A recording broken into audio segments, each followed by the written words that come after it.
പഠിച്ചത്. ഞാനിങ്ങനെ വിളിക്കാത്ത കല്യാണത്തിനൊക്കെ പഠിച്ചതോ. അർജുൻ എങ്ങനെ ഓണം? പ്രാവശ്യം തലവറ എന്നൊരു പടം റിലീസ് ഉണ്ട്. ഓണത്തിന് ശേഷം നെക്സ്റ്റ് ഡേ അവിട്ടം അച്ഛന്റെ പിറന്നാളാണ്. 3 ടൈപ്പാണ് സദ്യ വിളമ്പോ ഐറ്റംസ് എന്ന് പറയും. കടിക്കാൻ, കുറിക്കാൻ, ഈ വിളമ്പിരിക്കണ എന്താണ്? ഈ ഡയറക്ടർ പറയുന്നത് മാത്രം ചെയ്യുന്ന ആൾക്കാരായിരുന്നു. ഇൻഡിവിജ്വലി ഒരു വീട്ടിലേക്ക് ക്യാരക്ടർ പോയി വെറുതെ ചെയ്യാൻ പറ്റില്ല. സ്റ്റോറിയാണ് ഇതിന്റെ സത്യം, ഹീറോ സ്റ്റോറിയാണ്. തമിഴും, അതായത് പാർട്ട്ലി തമിഴും മലയാളവും ആയിട്ടുള്ള ഒരു ഫാമിലിയിലാണ്. സന്ധ്യ ഫുൾ സംസാരിക്കുന്നത് തമിഴിലാണ്. തമിഴാണോ? അല്ല, തമിഴാണ്. മലർമിസിന് ശേഷം മലയാളി ചെറുപ്പക്കാരുടെ ക്രഷ് ആയിക്കൊണ്ടിരിക്കുന്നു. എന്തെങ്കിലുമൊക്കെ കിട്ടി തുടങ്ങിയോ? മെസ്സേജസോ? ട്രെയിനിലാക്കി ഇതുപോലെ യാത്ര ചെയ്യുന്ന സമയത്ത് ഒരു കൊച്ച് ഇതേപോലെ വിറ്റ്ലിഗോ ഉണ്ടായിരുന്നു. ചോദിച്ചു, സ്കൂളില് നിന്നെ ആൾക്കാർ കളിയാക്കാറുണ്ടാവല്ലേ? ഞാനാണ് സ്കൂളിൽ എല്ലാത്തിനെയും കളിയാക്കണേ. അപ്പൊ എന്റെ ക്യാരക്ടറിന് അങ്ങനെയാണ് പ്ലേസ് ചെയ്തേക്കണേ. ട്രിവാൻഡ്രത്ത് പറഞ്ഞ അത്തപ്പൂടെ നൈറ്റ് തുമ്പി തുള്ളൽ പരിപാടിയുണ്ട്. ലാസ്റ്റ് ഡേയില് ഈ വലിയൊരു അത്തം ഇട്ടിട്ട് ലാസ്റ്റ് വലിയൊരു ഹൈ ക്വാളിറ്റി മെറ്റീരിയൽസ് കൊണ്ടാണ് നമ്മുടെ ഓരോ വീടും നിർമ്മിച്ചിരിക്കുന്നത്. അതുകൊണ്ട് തന്നെ 10 വർഷത്തെ വാറന്റിയാണ് നമ്മുടെ ഗ്യാരണ്ടി. ഇതുപോലൊരു വീടല്ലേ സർ ആഗ്രഹിക്കുന്നത്? ഇങ്ങനൊരു വീട് ആരാണ് ആഗ്രഹിക്കാത്തത്? ബേറ്റ് homes for Kerala's leading tech enabled home builder. Milestone മേക്കേഴ്സിന്റെ ഈ വർഷത്തെ ഓണമേളം ഇവിടെ ആരംഭിക്കുകയാണ്. അതുകൊണ്ട് ഞങ്ങൾ ഗംഭീരമായിട്ടൊരു സദ്യ കഴിക്കാനായിട്ട് ഒരുങ്ങിയിരിക്കുകയാണ്. അതിൻ്റെ ഒപ്പം ഞങ്ങളുടെ എല്ലാവരുടെയും വിശേഷങ്ങൾ, നിങ്ങൾ കേൾക്കാൻ ആഗ്രഹിക്കുന്ന കുറേ കാര്യങ്ങളൊക്കെ ഇപ്പോൾ മുന്നിലേക്ക് വരുന്നതായിരിക്കും. ഈ കൂട്ടത്തിൽ ഒളിഞ്ഞിരിക്കുന്ന ഒരു ഷെഫ് കൂടിയുണ്ട്, അത് ഞാൻ പിന്നെ പറയാനാണ്. ഏതായാലും തുടങ്ങല്ലേ. കള്ളനോട്ടം ഉണ്ട് കേട്ടോ ചിലർക്കൊക്കെ ആ പറഞ്ഞപ്പോ. അറിയാലോ, പക്ഷെ നാട്ടുകാർക്ക് അറിയില്ല. കുറച്ചറിയാലോ, നമുക്ക് പറയാം. നമുക്ക് പണി കൊടുക്കാന്ന്. എങ്ങനെയാണ് പണി കൊടുക്കുന്നതെന്ന് പിന്നെ കാണിച്ചു തരാം. അപ്പൊ ഏതായാലും ഒരു ആർപ്പോ ഇറോ വിളിച്ച് നമുക്ക് തുടങ്ങിയാലോ? ഒന്നിച്ച് ഇങ്ങനെ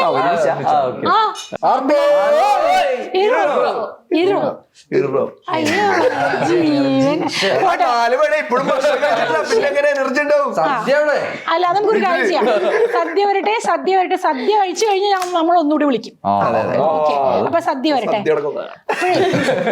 ഞാനൊരു കാര്യം ചോദിച്ചോട്ടെ അർജുൻ, ഈ സമയം മലയാള സിനിമയുടെ ഒരു തലവര മാറ്റുന്ന സമയമെന്നാണ് എനിക്ക് തോന്നുന്നത്. ഞാൻ നിങ്ങളിപ്പോൾ ചെയ്ത ഈ സിനിമ ടീസറൊക്കെ കണ്ടു. അതിൻ്റെ ഓരോ വീഡിയോ ക്ലിപ്പും കാണുമ്പോൾ തോന്നുന്നൊരു കാര്യം, ഞാൻ ഉറപ്പിച്ചൊരു പ്രഡിക്ഷൻ നടത്തട്ടെ.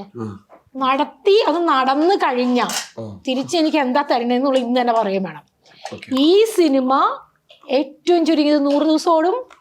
ഈ സിനിമ ഉറപ്പായിട്ടും തമിഴിലേക്കും ഒക്കെ വരാൻ സാധിക്കും. ഉറപ്പായിട്ടും സംഭവിക്കും. നമുക്ക് കണ്ടാൽ അറിയാം എന്താ സംഭവിക്കാൻ പറയുന്നത്. അതുകൊണ്ട് അങ്ങനെ സംഭവിക്കട്ടെ. ഓക്കെ, തമിഴ് നമ്മുടെയൊക്കെ ഭാഗത്ത് ഉള്ളിൽ എവിടെയെങ്കിലും ഒക്കെ ഒരു തമിഴുണ്ട്. ബേസ് തമിഴാണ് നമ്മുടെയൊക്കെ. എന്താന്നുള്ളതൊക്കെ പിന്നെ പറയാം. അപ്പൊ എന്തായാലും തലവര സിനിമയുടെ കുറേ ഇന്റർവ്യൂസും കുറേ പ്രൊമോഷൻസും ഒക്കെ ഞാനിങ്ങനെ കണ്ടു. അതുകൊണ്ട് തന്നെ എനിക്ക് തോന്നിയൊരു കാര്യം, നമ്മളിങ്ങനെ തലവരയെ കുറിച്ച് ഇങ്ങനെ പറയുന്നു വേണ്ട, അത് വരും, എന്തായാലും വന്നിരിക്കും. അതിൻ്റെ എന്താ പറയാ, റിസൾട്ട് നമ്മൾ അനുഭവിച്ചിരിക്കും. നല്ല റിസൾട്ട് നമ്മൾ അനുഭവിച്ചിരിക്കും. അതുകൊണ്ട് നമുക്ക് ആ ഓണം ആഘോഷിക്കാം, അല്ലേ? സദ്യ ഉണ്ടുകൊണ്ട് ആ ഓണം ആഘോഷിക്കാം. അപ്പോൾ എന്തൊക്കെയാണ് ഇവിടെ വിളമ്പി? ഈ വിളമ്പുന്നത് കറക്റ്റ് ആണോ എന്ന് ഇതിനകത്തുള്ള ഷെഫ് കണ്ടുപിടിക്കണം കേട്ടോ. കണ്ടാ കള്ളി അങ്ങനല്ല, ആണോ? ഓരോ സ്ഥലത്തും ഓരോ രീതിയല്ലേ. അല്ല, ഞാൻ പറയട്ടെ. എന്നാൽ ഈ വിളമ്പുന്നതിനിടയിൽ ഒരു കാര്യം പറയട്ടെ. ഇത്രയും പറയുമ്പോൾ തന്നെ നിങ്ങൾക്ക് മനസ്സിലായി കാണും ഇതിനകത്ത് ഷെഫ് ആരാന്ന്.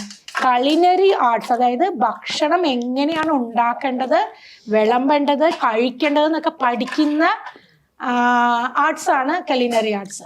അപ്പം നിങ്ങൾ പൊതുവെ മലയാളികൾ ഹോട്ടൽ മാനേജ്മെന്റ് എന്നൊക്കെ ആയിരിക്കും പറയാൻ പോണത്. അങ്ങനെയൊന്നും അല്ല കേട്ടോ. അതിനകത്ത് തന്നെ വളരെ സ്പെഷ്യലൈസ് ചെയ്തുള്ള ഒരു ഭാഗമാണിത്. അത് പഠിച്ചിരിക്കുന്ന ആളാണ് നമ്മുടെ ഇവിടെ സദ്യ ഉണ്ടാകാനായിട്ട് ഇരിക്കുന്ന നമ്മുടെ നായിക, അല്ലേ? അപ്പൊ നല്ലതായിട്ട് ഉണ്ണണയൊക്കെ നിങ്ങൾ നോക്കിക്കൊള്ളാം കേട്ടോ ഈ സമയം കൊണ്ട്. പേരിന് പഠിച്ചിട്ടുണ്ട്. അപ്പൊ നമ്മൾ കട്ട് ചെയ്യും, അവസാനത്തെ ഭാഗമൊക്കെ നമ്മൾ കട്ട് ചെയ്യും കഴിക്കുന്നത്. മനസ്സിലായല്ലോ? കുഴപ്പമില്ല. അപ്പൊ നമ്മൾ വിളമ്പിക്കൊണ്ട് വരുവാണ്. ഇതൊക്കെ ശരിയാണോ? രേഖ ഇതൊക്കെ ശരിയാണോ? വിളമ്പിയ സ്ഥലമൊക്കെ ശരിയാണോ? എല്ലാം ശരിയാണോ? ഞാനേ ഒരു കാര്യം ചോദിക്കട്ടെ, ഈ സദ്യ വിളമ്പുമ്പോഴേ നിങ്ങളെല്ലാരും കേൾക്കാൻ വേണ്ടിയാണ് ചോദിക്കുന്നത്. 3 ടൈപ്പാണ് സദ്യ വിളമ്പോ ഐറ്റംസ് എന്ന് പറയും. ഞാൻ പഠിച്ചിരിക്കുന്നത് കടിക്കാൻ, കുറിക്കാൻ, ഒഴിക്കാൻ എന്ന് പറയുന്നതാണ്. ഈ വിളമ്പിയിരിക്കണ എന്താണ്? മാങ്ങാച്ചാറ്, അല്ല അത് മാങ്ങാച്ചാറ്, പിന്നെ പുളിഞ്ചി, നാരങ്ങക്കറി, കടിക്കാനും കുറിക്കാനും. കറക്റ്റ് ഒക്കെ അറിയാട്ടോ പിള്ളേർക്ക്, എല്ലാ കാര്യങ്ങളും മനസ്സിലായിട്ടുണ്ട്. അപ്പൊ ഇനി അത് കഴിഞ്ഞിട്ട് ഇപ്പൊ കടിക്കാനുള്ള സാധനങ്ങളാണ് വന്നുകൊണ്ടിരിക്കുന്നത്. ഇനിയിപ്പോ ഒഴിക്കാൻ തുടങ്ങി. കടിക്കാനല്ല, കുറിക്കാൻ. ദേ ഉപ്പേരിയൊക്കെ കുറിക്കാനല്ലേ? ഇത് കുറിക്കാനുള്ളത്. പിന്നെ ഇനി വന്നോണ്ടിരിക്കുന്നത് തൊട്ട് കൂട്ടാൻ എന്ന് പറഞ്ഞാൽ എന്താ? ഇതൊക്കെ കൂട്ടാനാണ്. ഒറ്റയ്ക്കല്ല, നമ്മളെല്ലാം കൂട്ടാനാണ്. നമ്മൾ കൂട്ടാൻ, കുറിക്കാൻ, കഴിക്കാൻ, ഒഴിക്കാന്നൊക്കെ പറഞ്ഞിട്ടുണ്ട്. അപ്പൊ അതൊക്കെ പഠിച്ചോ ഏതായാലും. അപ്പൊ നമ്മള് ഇനി എന്താണ് വരാൻ പോകുന്നത്? ചോറ് വന്നില്ലല്ലോ, അതിപ്പോഴല്ലോ, അവസാനമാണ്. കറക്റ്റ് അറിയാട്ടോ. ഞാൻ അല്ല, ഞാൻ ചോദിക്കട്ടെ, എന്താണ് അർജുൻ പഠിച്ചത്? ഞാനിങ്ങനെ വിളിക്കാത്ത കല്യാണത്തിനൊക്കെ പഠിച്ചതോ? എന്താ പഠിച്ചത്? ബികോം. ഓക്കെ, കുഴപ്പമില്ല. അപ്പൊ അത് പറഞ്ഞ് മുഴുവൻ കംപ്ലീറ്റ് ചെയ്യാം. ഈ വിളിക്കാത്ത സദ്യക്ക് കല്യാണത്തിന് പോകാറുണ്ട്. എനിക്ക് സദ്യ കഴിക്കാൻ ഭയങ്കര ഇഷ്ടമാണ്. അപ്പൊ ഫ്രണ്ട്സിന്റെയും കസിൻസിന്റെയും ഒക്കെ പരിചയത്തിൽ ആരെങ്കിലും കല്യാണം ഉണ്ടെങ്കിൽ ഞങ്ങള് അങ്ങനെ സദ്യ കഴിച്ച് പഠിച്ചു അല്ലേ? പഠിച്ചില്ല, കണ്ടു എന്തായാലും മനസ്സിലാവൂലേ. ഉണ്ടാക്കാൻ അറിയാമല്ലോ ഒക്കെ. എന്താ ഉണ്ടാക്കാം? പപ്പടം വെക്കും, മാങ്ങാച്ചാറ് ഉണ്ടാക്കും. മാങ്ങാച്ചാറ് അതെങ്ങനെയാ?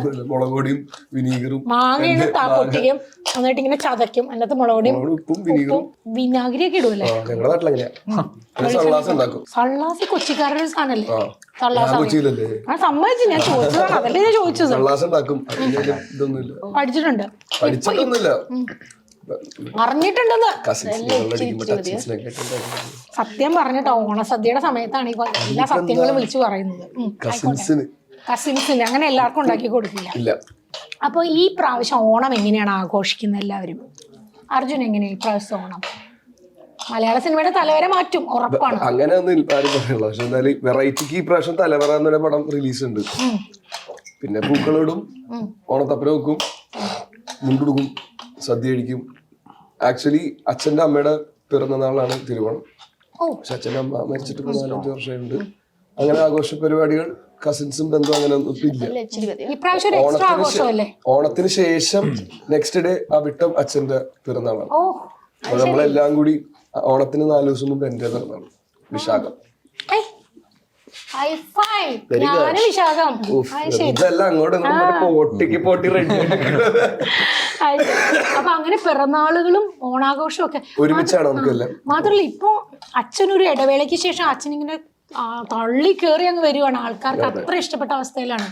അപ്പൊ അച്ഛന്റെയും മോന്റെയും ശരിക്കും പറഞ്ഞാൽ ഒരു എന്താ പറയാ ഗംഭീരം ഒരുമിച്ച് ചേർന്നിട്ടുള്ള ഒരു വിജയവും കൂടി അല്ലേ? അപ്പൊ ഈ പ്രാവശ്യത്തെ ഓണം ഗംഭീരമായിരിക്കും. ഇവിടെ കൊച്ചിയിൽ വീട്ടിലായിരിക്കും.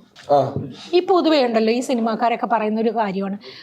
എനിക്ക് ഒരിക്കലും അങ്ങനെ പറ്റിയിട്ടുണ്ട്. ഓണം സമയത്ത് ഞങ്ങൾ വീട്ടിലൊന്നും ഉണ്ടാവാറില്ല, സെറ്റിലാണ് ഓണം എന്നൊക്കെ. അങ്ങനെ സെറ്റിലൊക്കെ ആയിട്ടുണ്ടോ അർജുൻ? സംഭവിച്ചിട്ടുണ്ട്. നമുക്ക് ആക്ച്വലി ഓണം ക്രിസ്മസ് ഒന്നും ഇല്ലല്ലോ.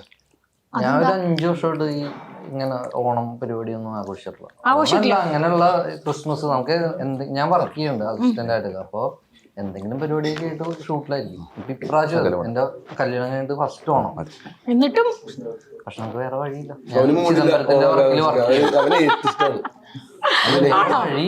ആണോ വിഷ്ണു? അങ്ങനെയല്ല ഓണം ആഘോഷിക്കാൻ മൂടില്ലാന്ന്. അങ്ങനെയല്ല, ആഘോഷിക്കാനൊക്കെ ആർക്കാണ് ആഗ്രഹമില്ലാത്ത. അപ്പൊ ഈ പ്രാവശ്യം വീട്ടിലുണ്ടാവോ? പ്രാവശ്യം ഉണ്ടാവില്ല. ഞാൻ ചിദംബരത്തിന്റെ പടത്തിൽ അസിസ്റ്റന്റ്. ഇത് തന്നെ എന്തോ ഭാഗ്യത്തിന് കുറച്ച് ദിവസം. അപ്പൊ ഇന്നാണ് ശരിക്കും നമ്മുടെ ഓണാഘോഷം നടക്കുന്നത് അല്ലേ? സത്യത്തില് ഈ പ്രാവശ്യം എങ്ങനെയാ ഓണം മനോജെ? ഓണം ഞാൻ മുഴുന്ന ഒരു മട്ടനെ അതെ. അങ്ങനെയല്ല, ഞാൻ പറയട്ടെ, പലരും നമ്മുടെ ഇപ്പോഴത്തെ ജനറേഷൻ, നിങ്ങളുടെ ജനറേഷനുള്ളവർ പറയാറുണ്ട് ഈ സദ്യ എന്ത് സദ്യ. അർജുൻ ഇത് പറഞ്ഞത് നല്ല ഗംഭീര സദ്യ ഉണ്ടെന്ന് ഇഷ്ടമാണ്.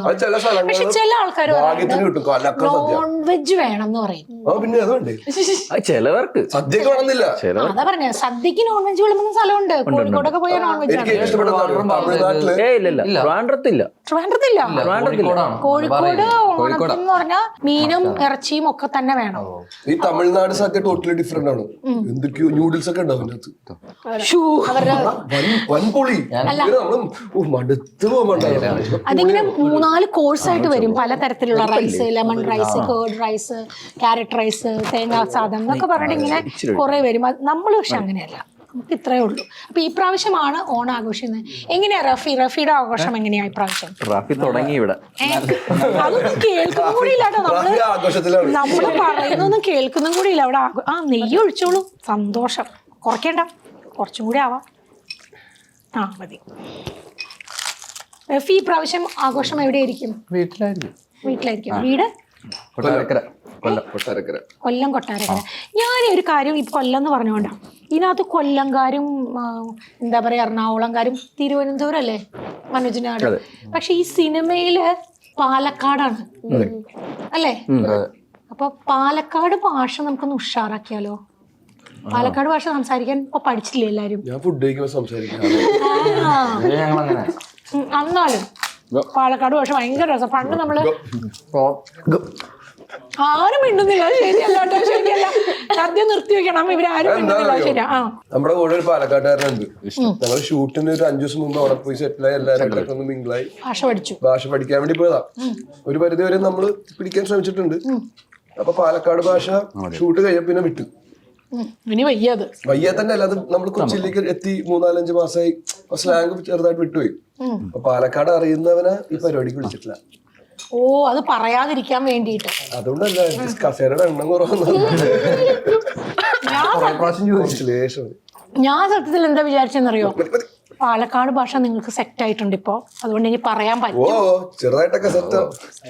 പക്ഷെ സാമ്പാർ കുറച്ച് ഒഴിച്ചു. നമ്മളാ ഡയലോഗുള്ള ഏരിയകൾ മാത്രല്ലേ കൂടുതലും ഫോക്കസ് ചെയ്യാം. പിന്നീട് അത് പതുക്കെ പറഞ്ഞു. ഡയറക്ടർ പാലക്കാടുകാരൻ. അതെ, അത് മനസ്സിലായി. ആളെ ഫോളോ ചെയ്യുക, ഞാനതാ ചെയ്തേക്കണത്. പിന്നെ കൂടെ വിഷ്ണു എന്ന് പറഞ്ഞ വേറൊരു പയ്യനുണ്ട്. അപ്പോൾ ഈ ഡയലോഗ്സ് ചോദിക്കും, എടാ ഇതെങ്ങനെയായിരിക്കും പറയണത്, അങ്ങനെ പരിപാടിയായിട്ടാണ്. തമിഴ് അല്ല ഇതിനകത്ത് പിന്നെ തമിഴുണ്ടല്ലോ, അത് പറഞ്ഞപ്പോഴാണ് രേഖ തമിഴ്നാട്ടിലല്ലേ? രേവതി തമിഴ്നാട്ടിലല്ലേ? അതെ, സെറ്റിൽഡ് ചെന്നൈയിലാണ്. അപ്പൊ തമിഴുണ്ടല്ലോ ഈ സിനിമയിൽ, കുറച്ച് ഭാഗത്തൊക്കെ ഭാഗമൊക്കെ തമിഴല്ലേ? തമിഴും, അതായത് പാർട്ട്ലി തമിഴും മലയാളവുമായിട്ടുള്ള ഒരു ഫാമിലിയിലാണ്. ഹാഫ് ഐ മീൻ അച്ഛന്റെ സൈഡ് മലയാളിയാണ്, പക്ഷെ സന്ധ്യ ഫുൾ സംസാരിക്കുന്നത് തമിഴിലാണ്. അല്ലെങ്കിലും ഈ ഇപ്പോ സന്ധ്യ തമിഴിലാണ് സംസാരിക്കുന്നത്. ഇപ്പൊ ഈ കുട്ടി സംസാരിക്കുന്നത് കേട്ട് കഴിഞ്ഞാൽ ഒരു തമിഴിന്റെ ഒരു എവിടെയെങ്കിലും വരുന്നുണ്ടോ? ആണല്ലേ? അപ്പൊ എന്താ തോന്നി ഈ സിനിമയിലേക്ക് വന്ന സമയത്ത് ഈ ഒരു ക്യാരക്ടർ ഇങ്ങനെയാന്ന് പറഞ്ഞപ്പോൾ കുറച്ചും കൂടി ഈസി ആയില്ലേ? അതെ, കാരണം കുറെ ഐഡന്റിറ്റി ക്രൈസിസ് വരും ഈ ലാംഗ്വേജ് അറിയാത്ത സ്ഥലത്ത് താമസിക്കുമ്പോൾ. അപ്പം ഞാൻ ചെന്നൈയിൽ താമസിക്കുമ്പം എൻ്റെ വീട്ടിൽ മലയാളമായിരിക്കും സംസാരിക്കുന്നത്. അപ്പോൾ എനിക്ക് തമിഴ് പഠിക്കാൻ കുറച്ച് സമയം എടുത്തു. മാത്രമല്ല ആക്ച്വലി 11th 12th എന്നെ ഭയങ്കരമായിട്ട് കളിയാക്കുമായിരുന്നു എൻ്റെ തമിഴിന്. അപ്പോൾ ഞാൻ തമിഴ് സംസാരിക്കാതായി, കാരണം ഭയങ്കരമായിട്ട് കളിയാക്കും. അത് കഴിഞ്ഞ് ഞാൻ മണിപ്പാളിലോട്ട് പോയപ്പോഴാണ് എനിക്ക് കുറേ മലയാളി ഫ്രണ്ട്സിനെ കിട്ടിയത്. അവിടെ പോയി അവർക്ക് മലയാളത്തിൽ സംസാരിക്കുമ്പോൾ അവർ പറയും മലയാളം ചില വാക്കൊന്നും മലയാളമേ അല്ല. പക്ഷെ നല്ല രസമുള്ളൊരു മലയാളം കേട്ടോ. അത് ചെറിയൊരു ക്യൂട്ട്നെസ് ഉണ്ട് അതിനകത്ത്. തമിഴ് കലർന്നിട്ട് തമിഴാണോ? അല്ല, തമിഴല്ല,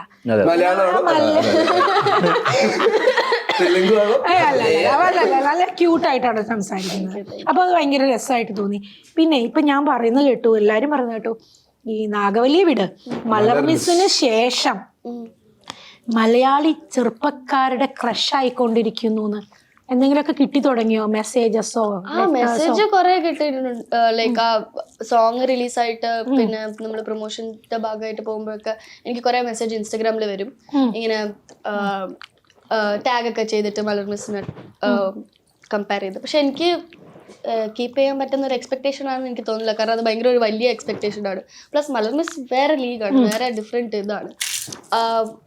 മാത്രമല്ല സന്ധ്യൻ്റെയും പാണ്ഡയുടെ ക്യാരക്ടറും അവരുടെ ഗ്രാഫും സന്ധ്യ എന്ന് പറഞ്ഞ ക്യാരക്ടറും ഒക്കെ ഭയങ്കര ഡിഫറെൻ്റ് ആണ്. സോ സിനിമ വന്നു കഴിയുമ്പം മേ ബി ആൾക്കാർ ഇത് മലയാളികളുടെ ഒരു എക്സ്പെക്ടേഷൻ ലെവൽ ഉണ്ടല്ലോ. മലയാളികൾ മലർമിസിനെയൊക്കെ കണ്ട് ഇതിനകത്ത് ഇങ്ങനെ ഒരു ക്യാരക്ടറാണെന്ന് പറയുമ്പോൾ അവർ ആ ലെവലിലേക്ക് മലയാളികൾ എക്സ്പെക്ട് ചെയ്യാനുള്ള ഒരു സാധ്യത ഉണ്ടെന്നാണ് എനിക്ക് തോന്നുന്നത്. അതുകൊണ്ടായിരിക്കും അവരിപ്പോൾ ഇങ്ങനെ പറഞ്ഞുകൊണ്ടിരിക്കുന്നത്. അപ്പം പക്ഷെ ഇതിനകത്ത് എനിക്ക് തോന്നുന്നത് കുറച്ച് മെച്ചുവേർഡ് ആണോ എന്ന് വെച്ചാൽ മെച്ചുവേർഡ് ആണ്, പക്ഷേ സ്മാർട്ട് ആണോ എന്ന് വെച്ചാൽ സ്മാർട്ടാണ്, കുറുമ്പുണ്ടോന്ന് വെച്ചാൽ അതെല്ലാം കൂടി ചേർന്നിട്ടുള്ള ഒരു ക്യാരക്ടറായിട്ട് എനിക്ക് തോന്നിയത്.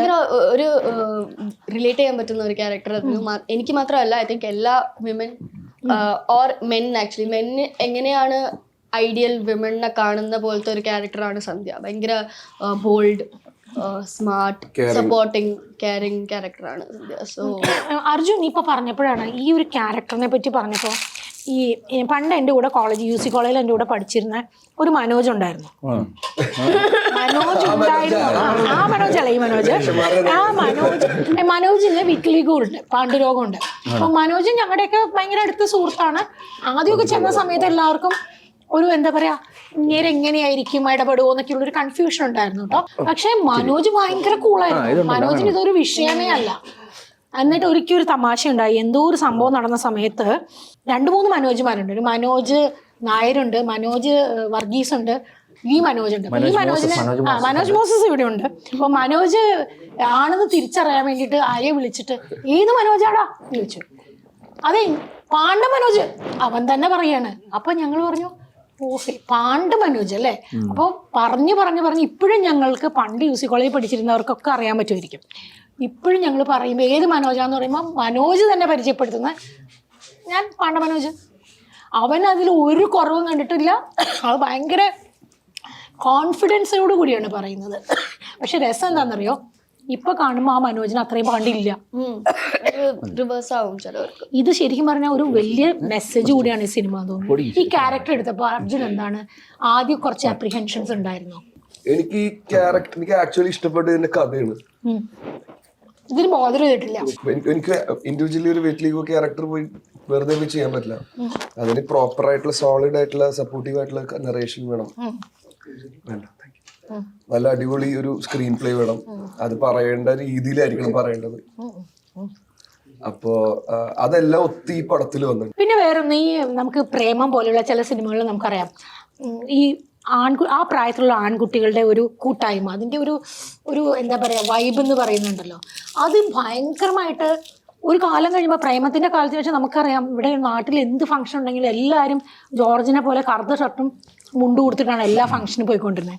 സത്യത്തിൽ അതുപോലെ നിങ്ങളുടെ ആ സുഹൃത്തുക്കളുടെ ഒരു ഗ്രൂപ്പ് ഉണ്ടല്ലോ, ഞാൻ പറഞ്ഞ് കളയുന്നില്ല സിനിമയുടെ കാര്യങ്ങൾ മുഴുവൻ, എങ്കിലും അത് ആ ഒരു എന്താ പറയുക ഒരുമിച്ച് കൂടിയിട്ടുള്ള ഒരുപാട് സീൻസ് ഉണ്ട്.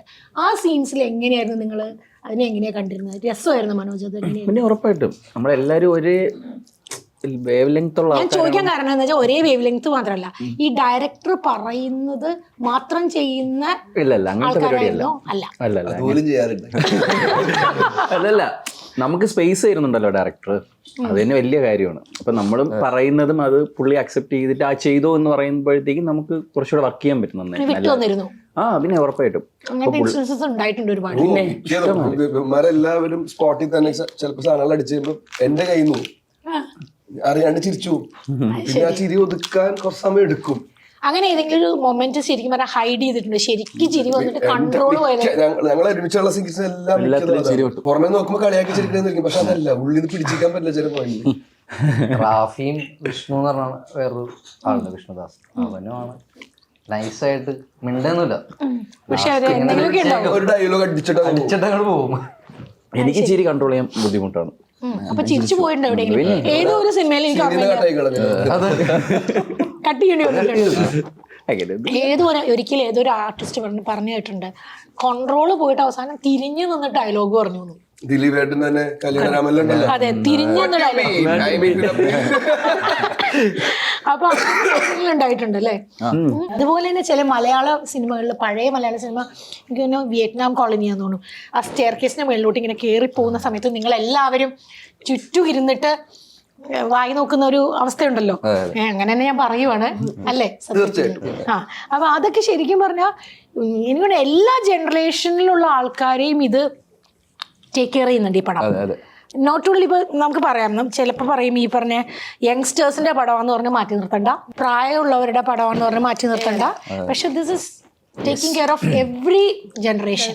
അതാണ് എനിക്ക് തോന്നിയ ഒരു കാര്യം ഈ സിനിമയില്. സിനിമ ഇഷ്ടപ്പെടുന്ന എല്ലാവർക്കും ഇഷ്ടപ്പെടും. അല്ല, ഞാൻ റിലേറ്റ് ചെയ്യാൻ എല്ലാ ഏജിനും റിലേറ്റ് ചെയ്യാൻ പറ്റുന്ന വെറും ഒരു സാധാരണക്കാരന്റെ ജീവിതത്തിൽ നടക്കുന്ന ഒരു സംഭവമാണ് ഇത്. എന്തോ ഒരു ഇൻസ്റ്റൻസ് എവിടെയോ ഇന്റർവ്യൂവിൽ ഞാൻ കണ്ടു, അഖില് കണ്ട ഒരു ആളെ ബേസ് ചെയ്തിട്ടാണ് ഈ സ്റ്റോറി ഉണ്ടായത്. ആക്ച്വലി അഖിലൊരു കൂട്ടുകാരുണ്ട്, പഗ് എന്ന് പറഞ്ഞിട്ട്. അവൻക്ക് അങ്ങനത്തെ സിമിലർ ഫീച്ചേഴ്സ് ഉള്ളതാണ് പകന്ന് വിളിക്കുന്നത്.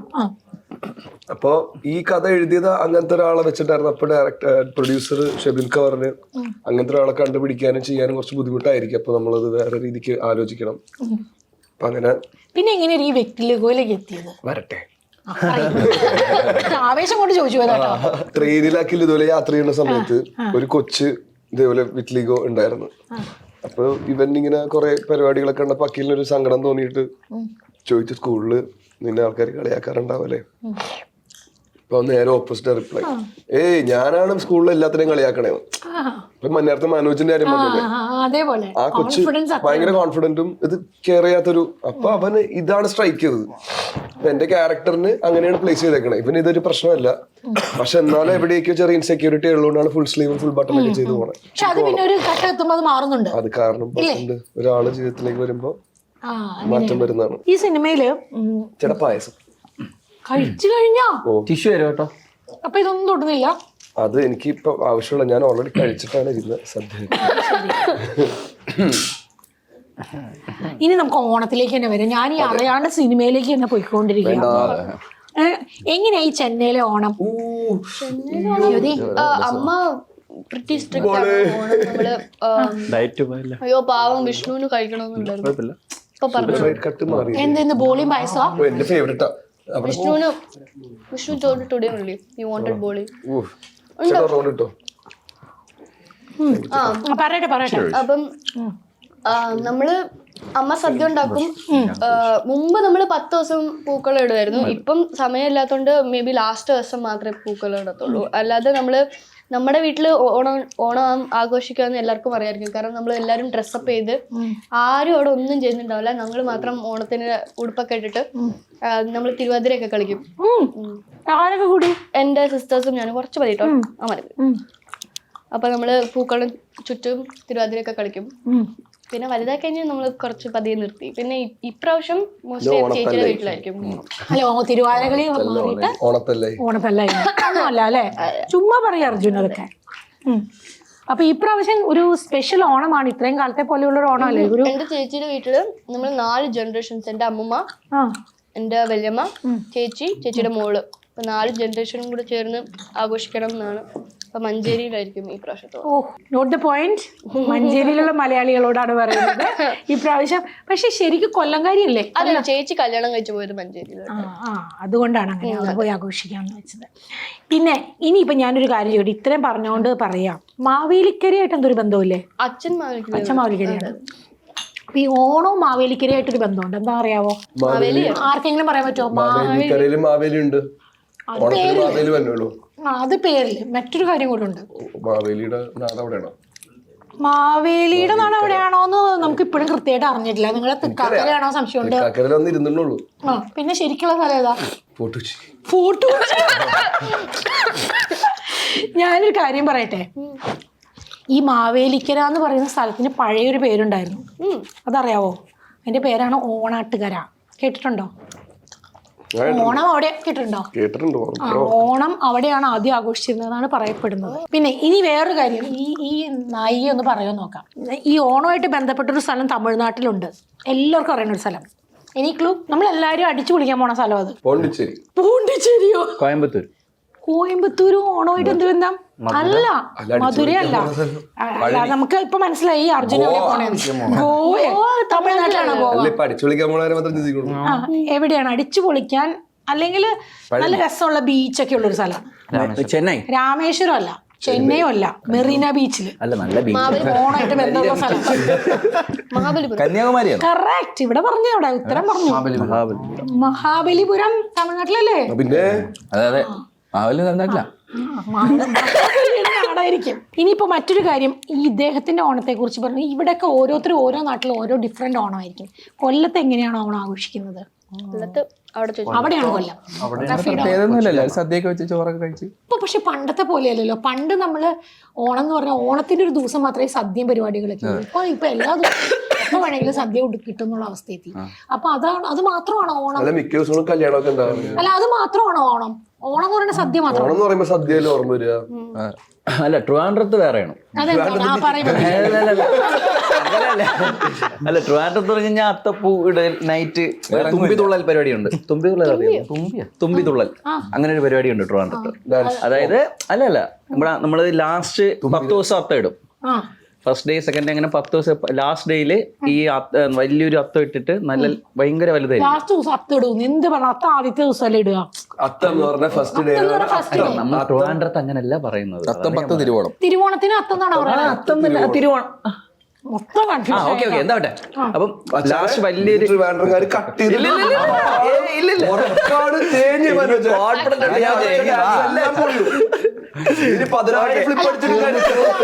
പറയിപ്പിക്കാം മനോജ് കൊണ്ട്. അപ്പോ ലാസ്റ്റ് വലിയൊരു അത്തപ്പൂക്കളോടും ലാസ്റ്റ് ഒരു വലിയ അത്തയിടും. വലിയൊരു പൂക്കൾ വെച്ചിട്ട് വലിയൊരു അത്തപ്പൂക്കളം ഇടും. ഇട്ടിട്ട് സെന്ററിൽ ഒരാളിട്ടിട്ട് നമ്മളിങ്ങനെ പാടും. ഒന്നാം തുമ്പി അങ്ങനത്തെ ഒരു സംഭവം ഒരു പാട്ട് പാടുമ്പോഴത്തേക്കും ഒരു ഭക്തി കയറി തുമ്പി തുള്ളും. എന്നുവെച്ചാൽ അത്തത്തിനെ മൊത്തം ഇതാക്കും. അതാണ് തിരുവനന്തപുരത്ത് പ്രധാനപ്പെട്ട. പിന്നെ ഓണത്തല്ലില്ലേ?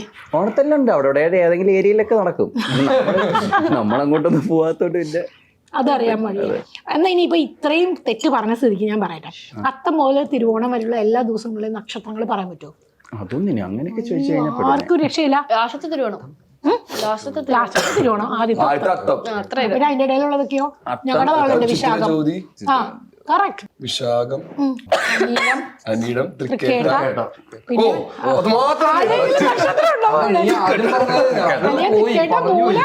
മൂലം, പൂരാടം, ഉത്രാടം, തിരുവോണം. തിരുവോണം കഴിഞ്ഞിട്ട് വിട്ടും അച്ഛന്റെ പിറന്നാൾ അറിയാം അല്ലെ? ചതയം വരെ അറിയാം അല്ലെ? അത് കഴിഞ്ഞാൽ നമ്മുടെ ഓണാഘോഷം.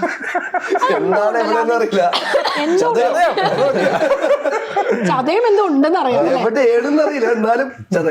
അപ്പൊ ഓണാഘോഷമൊക്കെ ഈ പ്രാവശ്യം ഗംഭീരമാവട്ടെ. പിന്നെ ഇത് ഞാൻ പറയട്ടെ, ഈ സദ്യ നമ്മൾ കഴിക്കുന്നത് അടിപൊളി സദ്യ. സത്യം പറഞ്ഞാലേ അർജുൻ എനിക്കൊരു ചെറിയ വിഷമമുണ്ട്. സത്യം പറഞ്ഞാൽ വർത്തമാനം പറഞ്ഞിട്ട് എനിക്ക് കഴിക്കാൻ പറ്റിയില്ല. ഈ ക്യാമറ കട്ട് ചെയ്ത് കഴിഞ്ഞിട്ട് വേണം എനിക്ക് കഴിക്കാൻ. സത്യം പറഞ്ഞ നല്ല സദ്യ. ഇത് എറണാകുളത്ത് ഹോളിഡേ ഇൻ ഹോട്ടലില് ഇവിടുത്തെ ഷെഫിന്റെ നേതൃത്വത്തിൽ തയ്യാറാക്കിയ ഓണസദ്യയാണ്. അപ്പോൾ എല്ലാ നാട്ടിലെ ഓണവും കൂടി ചേർത്ത് വെച്ചിട്ടാണ് ഈ ഓണസദ്യ ഉണ്ടാക്കിയിരിക്കുന്നത്. ബോളി തിരുവനന്തപുരത്തിന്റെ അല്ലേ? ബോളിയും പായസവും, പാലട പായസവും, പാൽപ്പായസവും അല്ലേ? പാലടയും ബോളിയും. ഒഴിച്ചോളൂ. പിന്നെ എനിക്ക് തോന്നുന്നു വടക്കൻ എല്ലാ സ്റ്റൈലിലും ഉണ്ട് ഇവിടെ. പുളിയിഞ്ചി വടക്കനാണ്, കാരണം ഇത്തിരി മധുരം. ഇപ്പൊ എറണാകുളത്തും ബോളി കൊടുത്തു തുടങ്ങിയിട്ടുണ്ട്. പിന്നെ അപ്പൊ ഓണം ഗംഭീരമാവട്ടെ. മലയാള സിനിമയുടെ തലവര തന്നെ മാറ്റട്ടെ. അങ്ങനെയല്ല. നമ്മള് മലയാള സിനിമയ്ക്ക് ഓരോ ട്രെൻഡ് സെറ്റേഴ്സ് ഉണ്ടായിട്ടുണ്ട് ഓരോ കാലഘട്ടത്തില്. ഇപ്പൊ എനിക്കറിയാം, എന്റെ പ്രിയപ്പെട്ട സുഹൃത്ത് തന്നെ രാജേഷ് പിള്ളയുടെ ട്രാഫിക് സിനിമ എന്ന് പറയുന്ന ട്രെൻഡ് സെറ്റർ ആയിരുന്നു. മഞ്ഞുമ്മൽ ബോയ്സ് ട്രെൻഡ് സെറ്റർ അല്ലേ? അതുപോലെ തന്നെ അങ്ങനെ ഒരു ട്രെൻഡ് സെറ്റർ ആവട്ടെ തലവരാന്നാണ് ഞാൻ പറയുന്നത്. അപ്പൊ അല്ല, അതൊന്നും പറയണ്ട. ഇതിനെ ചോട് പിടിച്ച് ഒരുപാട് നല്ല സ്റ്റൈൽ ആൻഡ് സിനിമകൾ വരണം. മാത്രമല്ല ഈ തലവര സൗത്ത് ഇന്ത്യയിൽ മുഴുവനും, അല്ലെങ്കിൽ നോർത്തിലേക്ക് എത്തുമെന്ന് എനിക്ക് അറിഞ്ഞുകൂടാ, എന്നാലും എനിക്ക് തോന്നിയത് ഈ സിനിമയുടെ ക്യാരക്ടേഴ്സിനെയൊക്കെ വെച്ച് നോക്കുമ്പോൾ, കഥ വെച്ച് നോക്കുമ്പോൾ യൂണിവേഴ്സലാണ്. പക്ഷെ ക്യാരക്ടേഴ്സും അതിന്റെ ബാക്ക്ഗ്രൗണ്ട് സെറ്റിംഗ് ഒക്കെ വെച്ച് നോക്കുമ്പോൾ ഒരു സൗത്ത് ഇന്ത്യൻ എന്ന് വേണമെങ്കിൽ പറയാം. അപ്പൊ അതുകൊണ്ട് അങ്ങനെ സിനിമ വലുതാവട്ടെ. എല്ലാവർക്കും ഗംഭീരമാവട്ടെ ഈ പ്രാവശ്യത്തെ ഓണം. അപ്പോൾ ഓണാശംസകൾ. നമ്മൾ തലവരയെ പറ്റി കൂടുതലൊന്നും പറയണ്ട. മലയാളികൾ ഇപ്പൊ തീരുമാനിക്കും. ഉറപ്പാണ് 22-ാം തീയതി മുതലല്ലേ? 22 തിയേറ്ററില് പോയി കാണുക അല്ലെ? ട്രെൻഡ് സെറ്റർ ഒന്നുമല്ല. നമ്മൾ കൂടുതൽ പറയുമ്പോ ആൾക്കാർ ഞാൻ കാര്യം പറയട്ടെ, കാരണം ഒട്ടും എക്സ്പെക്ട് ചെയ്യാണ്ട് വന്ന് കണ്ടാൽ നിങ്ങൾക്ക് ഇഷ്ടപ്പെടും. അതെന്തൊരു എളിമയായി പോയി. ഉറപ്പായിട്ടും എനിക്ക് ആ സിനിമയുടെ ഈ പറഞ്ഞ വീഡിയോ ക്ലിപ്സ് എല്ലാം കുറച്ച് ടീസർ ആയാലും ട്രെയിലർ ആയാലും കണ്ടിട്ട് തോന്നിയ, നിങ്ങളുടെ ജനറേഷനല്ല, നിങ്ങളുടെ മുകളിലത്തെ ജനറേഷനാണ്. എനിക്കത് ഇഷ്ടപ്പെടുന്നുണ്ടെങ്കിൽ ഉറപ്പായിട്ടും എല്ലാ ജനറേഷനും അത് ഇഷ്ടപ്പെടും എന്നുള്ളത് തന്നെയാണ് ഉറപ്പ്. അങ്ങനെ തന്നെ സംഭവിക്കട്ടെ. സിനിമ ഗംഭീരമാവട്ടെ, ഓണം ഗംഭീരമാവട്ടെ. എല്ലാ മലയാളികൾക്കും ഓണാശംസകൾ. ആർപ്പോ ഇറോ. അത് പോരാ പോരാ, ഇങ്ങനെയൊന്നുമല്ല പറഞ്ഞത്. ആദ്യം ഒന്ന് ഉറക്കെ. ആർപ്പോ ഇറോ. ഇറോ.